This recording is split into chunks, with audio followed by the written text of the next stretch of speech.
Hello friends, welcome to my channel. ఈరోజు మనము chicken liver tandoori ఎలా చేసుకోవాలో చూసేద్దామండి. దానికోసం నేను ఒక పావు కిలో లివర్ తీసుకున్నాను. దీన్ని శుభ్రంగా 2-3 సార్లు సాల్ట్ వాటర్తో క్లీన్ చేసుకొని పక్కన పెట్టుకున్నానండి. ఇప్పుడు ఇందులోకి రుచికి సరిపడా సాల్ట్, కొద్దిగా పసుపును కూడా యాడ్ చేశాను. అలాగే red chilli powder 1 table spoon వరకు యాడ్ చేశాను. అలాగే ధనియా పౌడర్ 1 పావు టేబుల్ స్పూన్ యాడ్ చేసుకున్నాను. గరం మసాలా 1 పావు టేబుల్ స్పూన్ వరకు యాడ్ చేసుకున్నాను. అలాగే 1 టేబుల్ స్పూన్ వరకు ఆయిల్ని కూడా ఇందులో యాడ్ చేసుకోండి. అలాగే అల్లం వెల్లుల్లి పేస్ట్ 1 టేబుల్ స్పూన్ అంతా యాడ్ చేశాను. ఇవంతా కూడా యాడ్ చేసి మొత్తం కూడా ఈ పీసెస్కి బాగా పట్టేలాగా ఒకసారి మిక్స్ చేసుకొని దీన్ని ఒక హాఫ్ అన్ అవర్ పాటు పక్కన పెట్టేసుకోవాలి. ఈ విధంగా ఈ ముక్కలకు బాగా పట్టించాలి. ఇలా ముక్కలకు బాగా పట్టించి ఒక హాఫ్ అన్ అవర్ పాటు పక్కన పెట్టేసుకుందాం. మీకు చాలా టైం కావాలంటే ఫ్రిడ్జ్లో పెట్టుకొని నైట్ ప్రిపేర్ చేసుకొని కూడా వేసుకోవచ్చు. ఇప్పుడు దీన్ని ఎలా ప్రిపేర్ చేసుకోవాలో చూద్దాం. ఒక హాఫ్ అన్ అవర్ తర్వాత స్టవ్ వెలిగించుకొని ఇప్పుడు తందూరి చేసుకోవడానికి ఇలాంటిది ఒకటి పెట్టుకోండి. ఇప్పుడు దీనిపైన మనం ప్రిపేర్ చేసుకున్న ఈ లివర్ పీసెస్ అన్నీ కూడా ఒక్కొక్కటిగా ఇక్కడ యాడ్ చేసుకుందాము. ఇలా ఇవన్నీ సరిపోతాయి. ఈ స్టాండ్ అన్నీ లివర్స్ అంతా కూడా యాడ్ చేసుకోండి.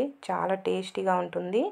హెల్త్కి కూడా చాలా మంచిది. ఇలా చేసుకొని తింటే టేస్ట్ కూడా చాలా బాగుంటుంది మనం కర్రీ చేసే కంటే కూడా. ఒకసారి మీరు తప్పకుండా ఇలా ట్రై చేసి చూడండి, మీకు బాగా నచ్చుతుంది. ఈ విధంగా ఈ స్టాండ్ ఎన్ని సరిపోతుంది అనుకుంటే అన్నీ యాడ్ చేసేసుకోండి. చికెన్ అయినా కూడా ఇదే ప్రాసెస్లో చేసుకున్నా కూడా చాలా బాగుంటుంది, లివరే కాదు.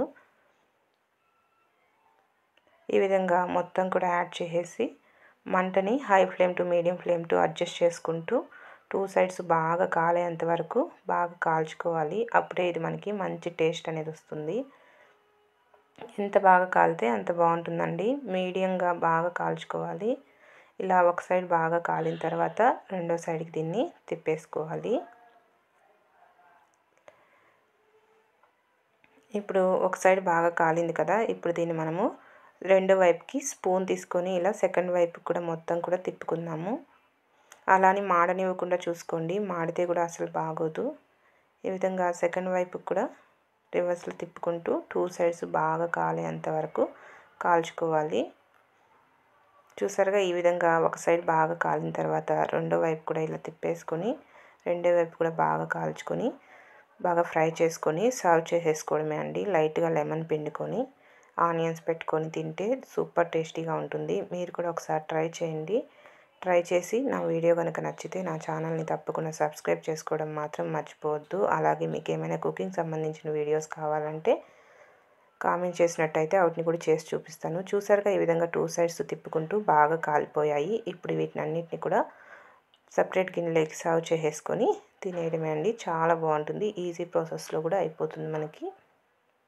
లివర్ తినని వాళ్ళు కూడా ఇష్టంగా తినేస్తారు. తప్పకుండా మీరు కూడా ట్రై చేసి చూడండి, మీకు కూడా చాలా బాగా నచ్చుతుంది. Okay friends, bye. అలాగే నా ఛానల్ని సబ్స్క్రైబ్ చేసుకోవడం మాత్రం మర్చిపోవద్దు. బెల్ ఐకాన్ క్లిక్ చేసినట్టయితే నేను పెట్టే వీడియోస్ అన్నీ కూడా మీకు నోటిఫికేషన్ ద్వారా వస్తాయి. బాయ్.